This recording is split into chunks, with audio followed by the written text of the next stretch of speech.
Oke, halo teman-teman. Kali ini kita akan membahas tentang dua macam kelebihan manusia. Nah, kenapa kita penting untuk mempelajari ini? Karena banyak hari ini dari teman-teman kita yang tidak tahu mengenai potensinya. Mereka ingin bekerja sebagai apa, tidak tahu. Ingin bisnis apa, tidak tahu. Ingin belajar apa supaya mereka optimal, tidak tahu. Banyak sekali hari ini dari teman-teman kita tidak tahu itu semua. Semoga teman-teman tidak salah satunya ya, tapi hari ini banyak. Nah, karena mereka tidak tahu potensinya apa, endingnya mereka jadi tidak fokus mau belajar apa. Akhirnya endingnya banyak yang cuman coba. Usia kita berapa panjang sih? Waktu yang kita punya berapa banyak sih hanya untuk coba-coba? Dan sekali belajar itu nggak pendek gitu loh. Sekali kursus paling pendek aja 3 bulan dan itu belum tentu menghasilkan sesuatu, ya nggak? Tapi banyak yang coba-coba, akhirnya sampai usia 30 atau 40 tahun mereka belum menemukan passionnya apa, bisnis yang harus mereka lakukan apa, ya enggak?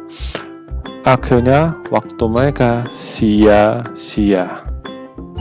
Itulah yang banyak yang terjadi di kehidupan kita, sehingga menurut kita penting untuk menjelaskan adanya perbedaan dua macam kelebihan manusia ini. Nah, kasus yang terjadi hari ini, ada yang teman-teman kita baru di usia 19 atau 20 tahun udah salah jurusan. Ya enggak, ini awal-awal memulai kehidupan loh, tapi mereka sudah salah jurusan. Nanti di usia 22 tahun atau di usia 25 tahun mereka salah pekerjaan. Bekerja di sini nggak cocok, di sana nggak cocok, entah itu dari sisi passionnya atau dari sisi gajinya dan lain-lain.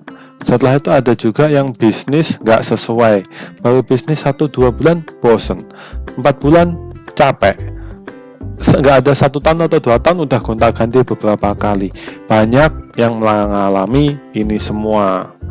Hari ini lagi musim bisnis online, semuanya ikut online semua. Hari ini ada fashion, ikut fashion semua. Endingnya apa? Nggak laku. Yang jualan sama yang beli banyak yang jualan, kayak gitu. Nah, banyak kasus-kasus seperti ini, sehingga kita perlu menjelaskan dua macam kelebihan manusia ini. Nah, kelebihan manusia itu ada yang disebut kelebihan passion. Ada yang disebut dengan kelebihan passion. Kelebihan passion sendiri adalah kelebihan yang merupakan bagian dari bakat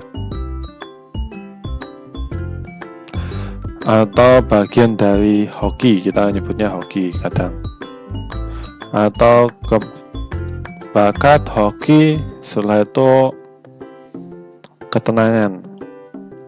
Jadi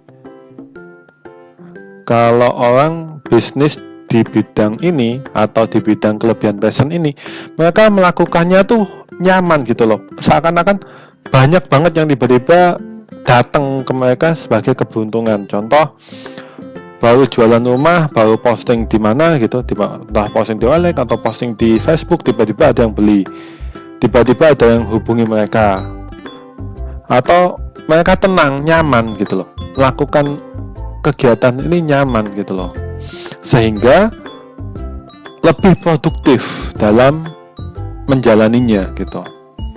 Nah, sangat penting teman-teman tahu apa bakat kalian atau hoki kalian atau ketenangan kalian dalam melakukan sesuatu, karena ketenangan ini berhubungan dengan fokus ya. Ini berhubungan dengan fokus. Fokus itu tenang. Jadi kita dalam menjalaninya nyaman gitu loh. Nah, setelah itu ada kelebihan yang disebut dengan kelebihan penunjang. Kelebihan penunjang ini adalah kelebihan yang sifatnya membantu kelebihan ini. Jadi nanti kita ada studi kasus ya, maksudnya apa? Membantu atau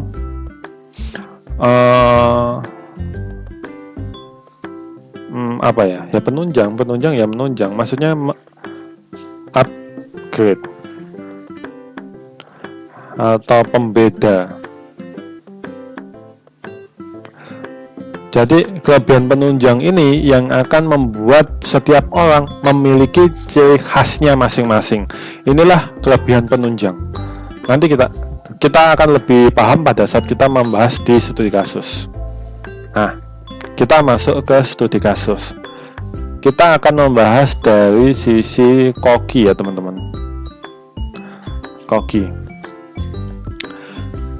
ini kelebihannya apa? Kelebihannya dia adalah memasak atau rasa enak. Ya enggak? Kelebihannya koki ini adalah kelebihan passion, teman-teman. Ingat, ini adalah kelebihan passion dari seorang koki. Koki kelebihannya memasak ya. Nah, lalu kelebihan penunjangnya apa? Penunjangnya adalah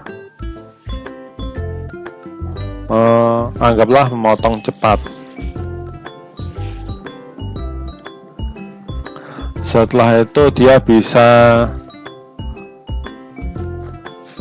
memperbaiki blender dan lain-lain. Nah, pertanyaannya gini teman-teman.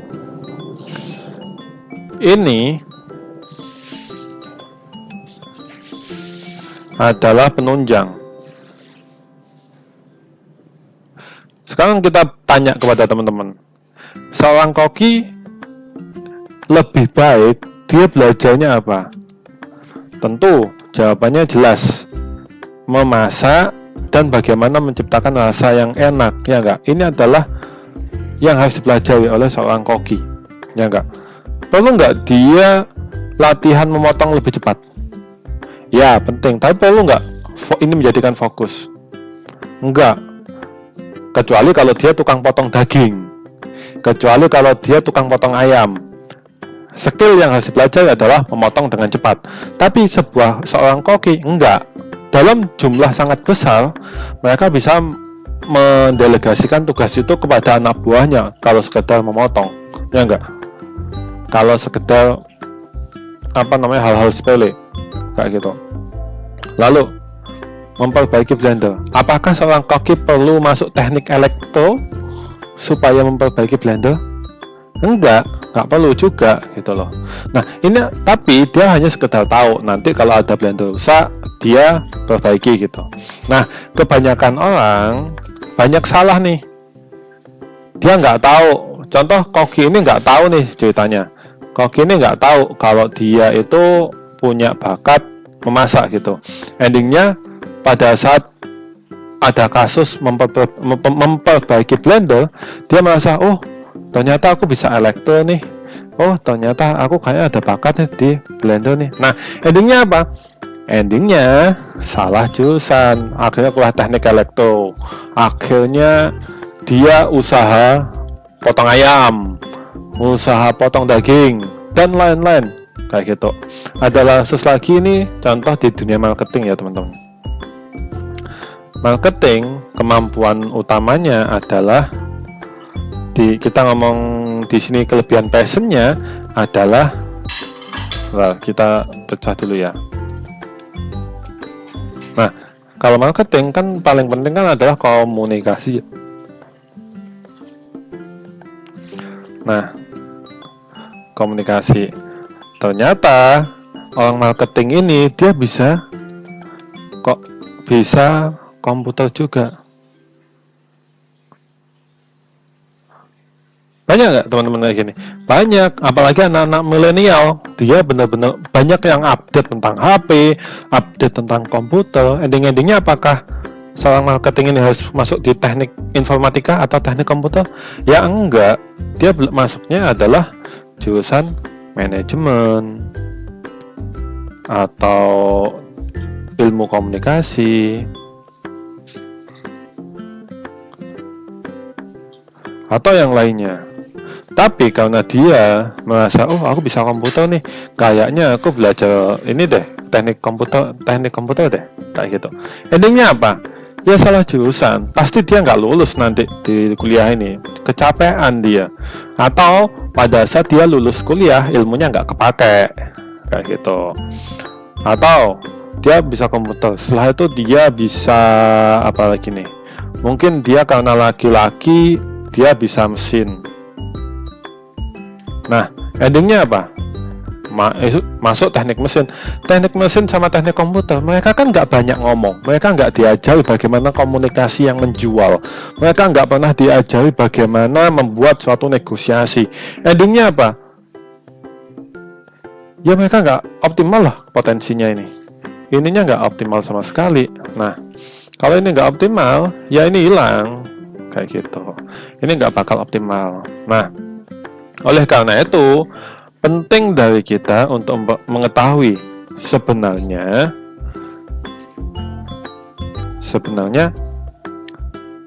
kelebihan passion kita ini apa. Kita ini sebenarnya tuh bakat utamanya apa, itu penting banget buat kita tahu gitu. Setelah itu, kita tahu kelebihan penunjang kita apa. Setelah itu kita harus tahu juga kelebihan penunjang kita apa gitu loh di sini. Setelah itu kita baru menentukan kita mau jurusan kuliah apa. Setelah itu kita mau kerja di mana. Setelah itu kita mau bisnis apa. Jika kita tahu itu semua, pasti kita bakal nyaman dengan yang kita lakuin, kita bakal enjoy, kita bakal kayak main gitu loh di setiap kegiatan kita, dan itu penting. Oke, sekarang sudah tahukah teman-teman tentang kelebihan passionnya apa dan kelebihan penunjangnya apa? Nah, mulai pikirkan mulai hari ini, sebenarnya passion saya apa, penunjang saya apa. Oke, semoga video ini bermanfaat dan teman-teman mulai pelajari juga, ketahui juga kelebihan passionnya apa, setelah itu penunjangnya apa. Next video kita akan membahas tentang manfaat dua kelebihan ini dalam dunia bisnis atau pekerjaan. See you, sukses selalu.